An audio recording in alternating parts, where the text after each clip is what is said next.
మమ్మల్ని కూడా ప్రశాంతంగా ఉండనివ్వండి. 2 పాయింట్స్. ఒకటి ముందుగా చెప్పాల్సింది ఏంటంటే,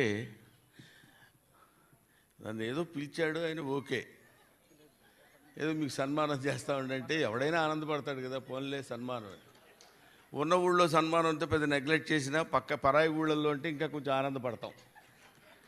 పరాయి ఊళ్ళల్లో కాకుండా కళలకి పుట్టినిల్లు, భక్తికి పుట్టినిల్లు తమిళనాడులో సన్మానం అంటే ఇంకా కొంచెం ఆనందంగా ఉంటుంది. ఓకే. దానికి తోడు స్వర్ణ కంకణం అని ఒకటి మురిపించాడు. అది కూడా వస్తుందిలే, దానికేంటి, అది కూడా కొట్టేయచ్చు కదా అనే అభిప్రాయంతో నేను ఓకే అన్నా. ఆ అన్న ఆనందంలో ఏం చేశాడంటే 2 గంటలు మాట్లాడాలండి అంటున్నాడు. నా సొమ్ము పోయింది, నేను మాట్లాడతా, మీ పరిస్థితి ఏమిటని. అదొకటి ఉంది కదా. తర్వాత ఇంకోటి ఏమిటంటే, నన్ను ఒక ప్రవచనకారుణ్ణి చేసినట్టున్నాడు ఈయన. ఈ పక్క నుంచి మీకు కనపడకుండా కొంతమంది అదృశ్య శక్తులు ఉంటారు.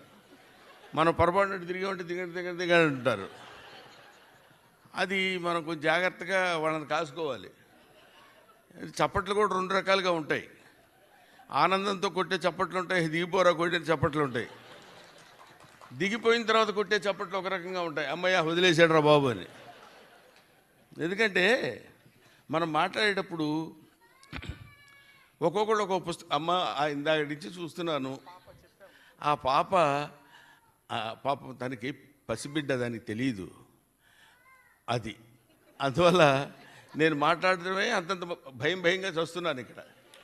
దానికి తోడు ఈ డిస్టర్బెన్స్ అంటే కొంచెం ఇబ్బందికరంగా ఉంటుంది. పాపని వాళ్ళ మదర్ కాసేపు అట్లా బయటికి తీసుకెళ్ళి ఆడికి తీసుకొచ్చారనుకోండి, మీకు మనకి ఎవరికి ఇబ్బంది లేకుండా ఉంటుందని మనవి ఒకటి.